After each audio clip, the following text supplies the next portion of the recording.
Be mindful of how we use social media. It's not just about the platforms themselves. To the preservation of the national unity and democratic stability. Water is life, water is an essential service, and we must have to carry out the residents. Local communities are not only vital to the growth of society, but they also form the bedrock of humanitarian development.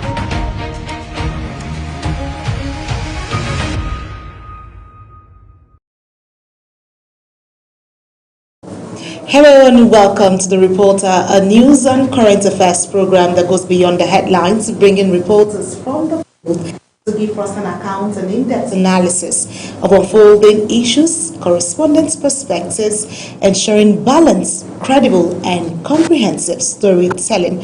Of course, we always bring you the information, the drama, every other thing happening around you to your front screen. I am Anita Patrick, and today, of course, we have a lot. Let's start off on this note. The Nigerian Senate has approved additional external borrowing of $5 billion from the First Abu Dhabi Bank and another £1 billion from United Kingdom Export Finance. The approval followed a request by President Bola Tinubu, which was read on the floor of the Red Chamber. Uyi Agumofugbe reports that the Senate also at plenary extended the expiry date of the capital component of the 2025 budget from 31st March 2026 to 30th June 2026. The presidential correspondence read on the floor of the Senate on Tuesday from President Bola Tinubu explained that the external borrowing is aimed at supporting budget implementation and critical infrastructure upgrades. President of the Senate, Godswill Akpabio, who read the communication, said while the $5 billion is intended to plug financing gaps in the 2026 budget, the £1 billion will be deployed for the rehabilitation of Lagos ports. The establishment of a structured total return swap TRS external financing program of up to USD 5 billion with First Abu Dhabi Bank. Those in support say aye, those against say nay. The ayes have it. Also at plenary, the Senate extended the expiry date of the 2025 budget from 31st March 2026 to 30th June 2026. Presenting the bill before the Senate, Majority Leader Okpeyemi Bamidele and Deputy President of the Senate, Jibrin Barau, said the extension became necessary to enable the completion of ongoing capital projects across the country. This situation, if not urgently addressed, risks exacerbating the already troubling incidents of abandoned or partially executed projects across the country. It's very, very important that time should be given so that the projects that have been started, that are ongoing, be concluded. Otherwise, we'll go into the problem of abandoned projects, which is inimical to our progress. With lawmakers backing fresh external financing and granting more time for capital spending, the move signals government's push to bridge funding gaps and fast-track key infrastructure projects nationwide. Uyi Agumofugbe reporting for Global TV News. And joining me live in the studio is Uyi to bring us up to speed, because a lot of questions have been asked around this and we want to find out what Uyi feels about this. Hello Uyi, it's good to have you join us in the report. Sure. Okay, so let's start with the fact that we've been borrowing for quite a number of time. Each time we talk about the budget, there's always a supplementary something or an extension or a borrowing combo. With the Nigerian Senate approving this fresh external loans, and this came up after the president was at the UK. And at this request of the president, will this borrowing truly accelerate infrastructure development or deepen more concerns around Nigeria's debt burden?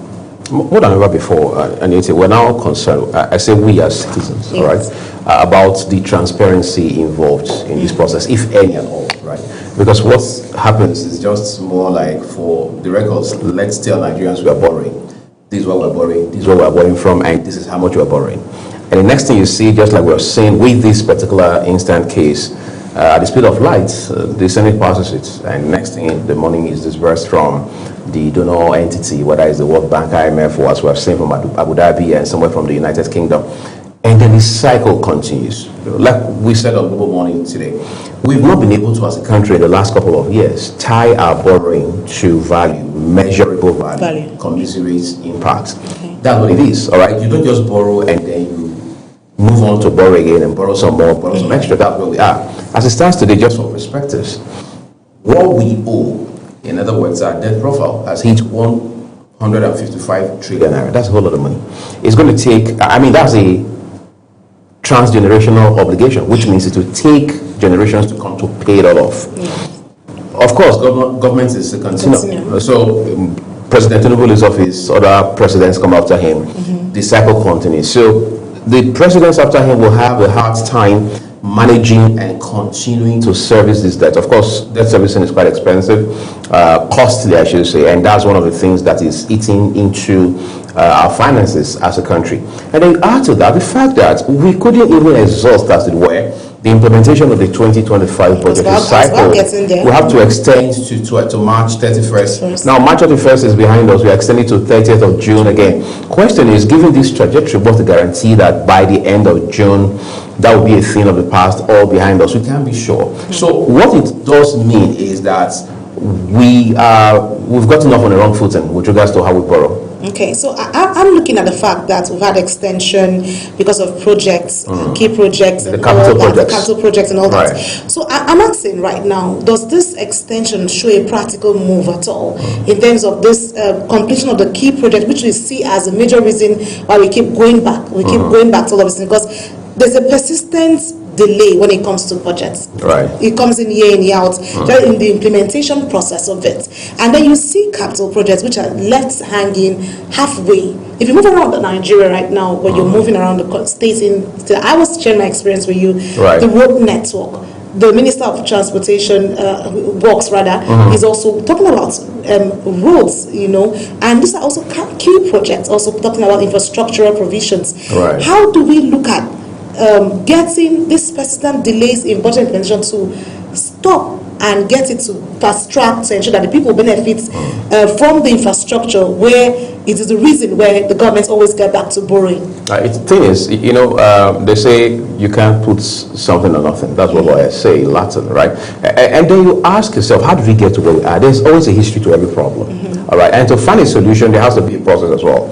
But before we start even thinking about solution, how did you get here? We've been a country that has been fiscally irresponsible over time. So one of the things you're seeing now is what you want to call the consequence or the fallout of that fiscal irresponsibility. Ironically, we're a country that has the Fiscal Responsibility Act. The question is, that act being a piece of legislation, an act of parliament, for example, to what extent has it been able to influence or shape our budgetary cycle, our fiscal process, and what have you? And then you come to the issue of the MDs, ministries, departments, and agencies. Are they effective within the confines of their mandates in terms of driving budget implementation? But then again, when you have a culture, when you have a system, when you have these sort of successive governments or administrations where people do the wrong things, commit infractions, either willfully or out of ignorance, and then they get away with it, the country will pay the price, and this price will take a long time to pay off, trust me. So talking about price paying in terms of the citizens right now, citizens are having concerns, because obviously they want to see where there's transparency in management of the funds. And so every budget cycle you get to see where the president comes to present his budget, the House, both the red chamber and the green chamber look at it and they bring in their reports, hearing. But transparency at deliverable is one of the challenges, because people want to see transparency, visible results. Do you think that people still trust the fact that this borrowing is really to their benefit? Of course, it has a no-brainer. They do not in capital letters, and I'll tell you why. I mean, you cover the National Assembly, for example. Just take a second and reflect. When last did you see the National Assembly, whether the Senate or the House of Representatives, hold the executive to account in terms of, hold on a second, we are moving no further with this budgetary proposal until we are clear, until we have closure regarding the previous one or the current one. We're not seeing that, right? It's just pretty much like the National Assembly is in bed in some kind of sense with the executive in terms of budgetary process. So you bring a requisition to the National Assembly. Of course, the drill is the Senate President reads it out, and the next thing you know, they pass it. This one was even a record time, for example. So who is asking the right questions on behalf of the people? Exactly. Who is holding the executive accountable? Who is doing the background checks? Who is doing the findings as to why are we borrowing from this particular entity in Abu Dhabi? What advantage does it bring? Why are we borrowing at all? Have we not been told that we're going to have surplus of fund as a country across the 3 tiers of government, all right? If we actually suspended the payments of subsidy, that money will yakba, as they say. But we haven't seen that reality just yet. So where are all the monies that we've saved from fuel subsidy payment suspension going into? Well, the federal government says we're channeling them into the FAC, the monthly FAC, so governors are getting more money, local government councils are getting more money. But isn't that a counterproductive move? Why are we not seeing those monies going into real-time development? Health, for example, infrastructure, for instance, things that drive social inclusion into the hinterland, into the rural areas. Those are things people want to see. People are not so interested in all the numbers, the figures that the National Bureau of Statistics releases. They are more interested in what have you done in our community. Is it solar power street lights you brought? Have you been able to upgrade or at least renovate the local health care facility here? Can our children go to school and have seats to sit on and have teachers to teach them all the subjects? Those are the fundamentals we're asking for. And if you ask me, they're not asking for too much. Of course, we're not asking for too much. That's why I asked the question if there's still hope or trust in the system. Well, public trust is in deficit. All right, thank you so much, Uyi. Always a pleasure to have you on the Reporter. Well, let's turn our focus and look at some electoral matters and what's happening around there. Well, as the 2027 general elections draw closer, Nigerian politicians have called on the Independent National Electoral Commission, INEC, to ensure the conduct of free, fair, and credible elections across the country. The call was made at a National Leadership Summit in Abuja, a gathering of politicians, civil society organizations, security agencies, and the general public. Ubong Usoro tells us more. Stakeholders at the summit decried the recent use of consensus arrangements by major political parties, including the People's Democratic Party (PDP) and the All Progressive Congress (APC), describing the practice as a threat to democratic principles. They urge INEC to sanction erring officials who compromise the integrity of the electoral process. Up to 15 million naira fines and 10 years imprisonment for some offenses. Yet, enforcement has been historically weak. Consider both by documented in 41 instances during the 2022 Ekiti governorship election. How many prosecutions resulted? They stay there at the corridors of power. They don't allow younger people to come up to take the position. They remain there. And the National Leadership Summit Group is saying no to such a thing. With less than a year to the 2027 general elections, stakeholders say early preparations and strict adherence to electoral laws will be key to restoring public confidence in Nigeria's democratic process. Ubong Usoro for Global Television News. And joining us right now is our correspondent Ubong Usoro to bring us up to speed on what's really happening ahead of the 2027 general elections. Hello, Ubong. It's good to have you join us on the Reporter. If you can hear me loud and clear, Ubong. I can hear you very well. A very good evening to you, Anyeti.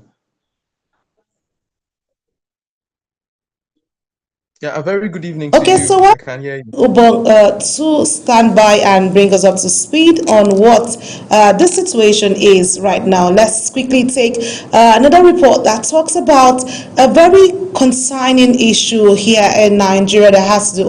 Okay. I'm told Ubong is standing right now. Hello, Ubong. It's good to have you join me on the Reporter.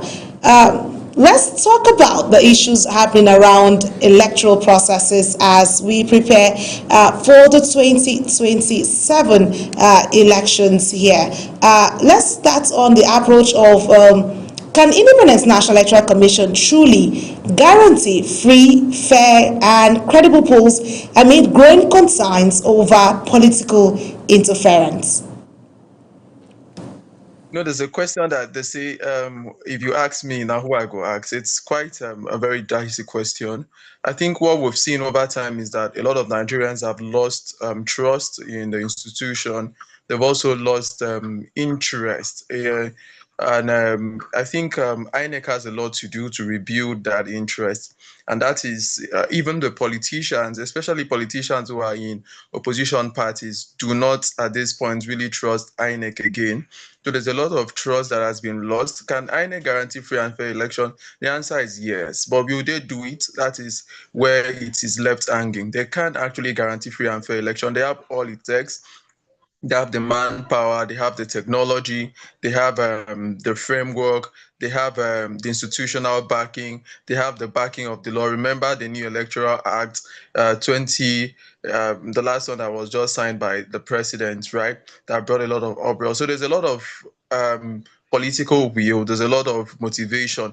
But will INEC as an institution do it? That is where a lot of Nigerians are still battling with the answer.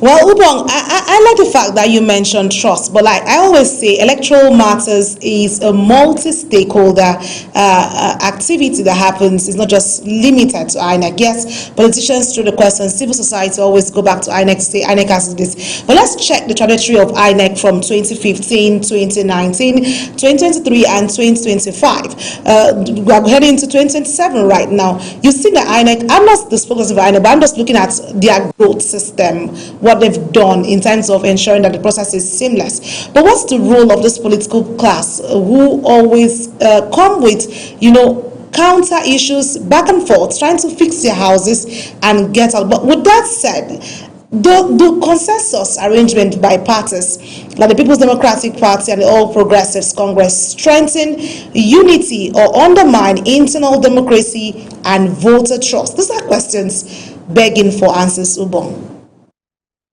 All right, so I'll do my best to try to do some postulations on their sessions.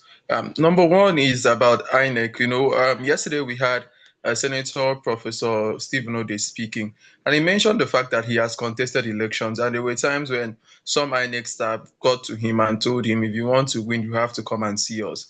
He said that, and it's on video, right? That's the Senator of the Federal Republic of Nigeria stating that sometimes they are some kind of institutional compromise going on, and we know these things across board. While we are not saying INEC is all complicit, the Nigerians are involved, the politicians are involved, the security agencies are involved. Like you mentioned, you've done this for a long time, so you know how deep-rooted corruption is in our electoral process. So it is a multifaceted approach, like you've said, it's not just about INEC, it's about everybody. But INEC takes bulk of the blame because that is their institution. And that is basically what they do once a year. They have a lot of time to plan for this. So we expect them to do more. They're not doing census. They're not doing, in some other countries, INEC does census, right? And every other thing. But ours is just election. So we expect the best from them. Then consensus. For me, I was so sad that both the APC and the PDP decided to choose consensus as a means of selecting party officials. I am not in support of consensus candidature because it does not really give room for, contestation. What just happened is that a few party leaders, in the case of APC, could have been the president. In the case of PDP, could have been Nyesom Wike, will sit down and come out and say, these are the persons that we are supporting, and they expect every other person to support them. And what they've done cleverly, the Constitution says you can either use consensus or direct primary. And the Constitution says that every other person who bought for that particular office must write to say they are no longer contesting for the office. But what our political parties have done, as the APC and PDP, is that it seems they sold the forms to one person. So there was no need for other people to write and say we are no longer interested. And it's not good for our democracy. What happens to those who are loved by the people but are not sanctioned by the powers that be? How do they get the form? Remember Sule Lamido of PDP Turaki faction when election was conducted by Damagu. He took them to court because nobody sold form to him. Even when they sold the form finally, there was nobody to collect the form that they sold to him. So you see this, for me, this consensus approach is like bringing traditional system of governance where the national leader or where the Oba of Benin, where the Obong of Calabar, or whatever, gives says something and the whole villages or the whole village goes ahead with it. So the national leaders now, national leader of the APC, of course, we know is the president Bola Ahmed Tinubu. National leader of the PDP is Nyesom Wike. The national leaders will now be the ones to decide who and not the will of the people. So for me, I'm not very comfortable with this new consensus arrangement.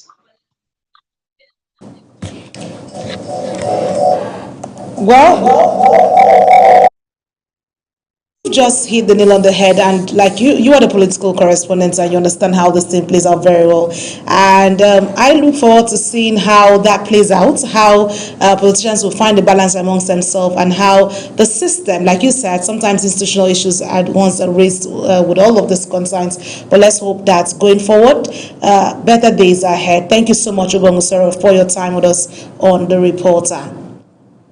Thank you for having me. Okay, so let's, like I said, we're supposed to talk about something that has been of major concern in terms of security matters in Nigeria. The federal government says Nigeria will not bow to criminal elements as efforts intensify to restore peace in Plateau State. The Minister of Information and National Orientation, Mohammed Idris, stated this during a press briefing in Abuja while addressing the recent attack in Angwarukuba, Jos North. Sadia Yakubu tells us more. The minister expressed condolences to families of victims and the government and people of Plateau State. He said security agencies responded swiftly with troops under Operation Enduring Peace immediately deployed to secure the area and track down the attackers. According to him, the prompt intervention contained the situation and prevented further escalation. He said that sustained military and intelligence-led operations, increased surveillance and joint patrols by security agencies are already in place to forestall further attacks. This response is part of a broader and sustained federal government security architecture in Plateau State and the wider North Central region. The Nigerian Armed Forces have continued to carry out clearance operations and intelligence-led missions across vulnerable communities following attacks recorded in recent months. The minister assured that the administration of President Bola Ahmed Tinubu remains committed to tackling insecurity through coordinated strategies. He disclosed that the president has met with security chiefs to review the situation and take decisive action. Idris also revealed that Plateau State Governor Caleb Mufwang has been invited for further consultations. He acknowledged that 48-hour curfew imposed in Jos North by the state government is to stabilize the area. Describing the attack as regrettable, the minister said it does not signal a breakdown of security, assuring that perpetrators will be brought to justice. A few hours ago, President Bola Ahmed Tinubu has held a high-level meeting with the nation's top security and intelligence chiefs to review the situation in Plateau State and in other areas and take further decisive steps towards arriving at a lasting solution. Following this meeting, the Executive Governor of Plateau State, His Excellency Caleb Manasseh Mutwan, has been invited by President Bola Ahmed Tinubu to Abuja to chart a coordinated path towards lasting peace and security. He reaffirmed the federal government's commitment to strengthening intelligence, boosting security operations, and ensuring lasting peace nationwide. Sadia Yakubu for Global TV News. And joining me live in the studio is Sadia Yakubu to bring us up to speed on this very challenging time for residents in Jos. Hello, Sadia. It's good to have you join us. Hello, Patrick. Good evening. Thanks for having me in the studio. All right, let's get to this. Will the federal government insist in Nigeria will not bow to criminal elements, and with the rising insecurity issues across the country, basically not just limited to regional parts, do you think the current security measures are enough to prevent future attacks or further attacks in Plateau State especially? Well, first of all, the security issue, the recent attack in Plateau State per se was a very terrible and horrible attack that I don't want to talk about it. But then the measures, talking about the measures, according to the minister, so I'm quoting now, according to him, that the federal government are trying their best. They've even invited the governor for a briefing on what really happened in the state. That's number one. Number two, that a 24-hour curfew was imposed in that Rukuba community just to curtail the whole situation. But to me, I don't think it's enough. Although they are trying, federal government are trying to stop the issue of these reoccurring attacks, community clashes. But then if you want to iron this kind of issue, you don't start from the top. You go down. Go to the grassroots, go to the community, sit with these people, know what's really happening, what's the cause of all this problem. That's when you'll be able to achieve something tangible, but not being somewhere in Abuja or other states and giving directive, of course.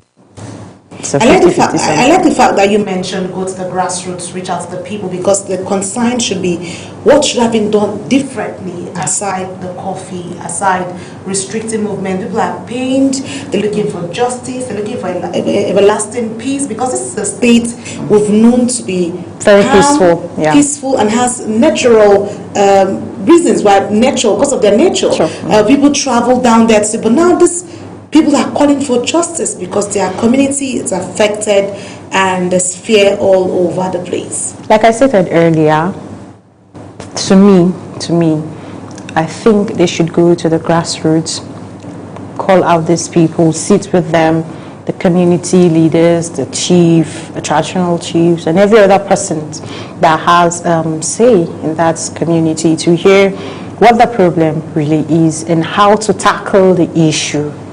All right, so if it's kind of other people from other places coming to disrupt or cause chaos between communities in Jos, let them set up a committee or organization or whatever however they want to do it, let them do it. So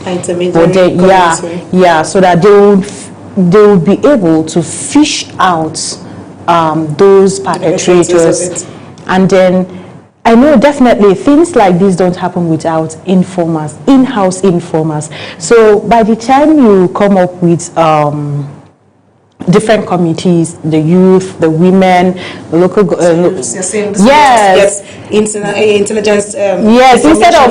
Instead of making a curfew for 24 hours, stopping people from going about their normal business because of what happened, I think it's better if they come up with these ways to tackle issues like this. All right, hopefully that we see such measures being put in place aside what we have on ground, because right now, like I said, the people are hurting and all they need is comfort brought to them. Thank you so much, Sadia. Thank you very much, for joining me on the reporter. Well, amazing ideas coming from Sadia, and hopefully the government looks at this dimension and see how this can bring an end to the suffering in Plateau State. Well, thereabouts, it is the size of the program, The Reporter. Thank you for watching. A quick reminder that Global TV is on DSTV, channel 365, and Star Times, channel 276. To stay connected, kindly follow us across all socials using @Global TV NG. I am Aniti Patrick. Thank you for watching.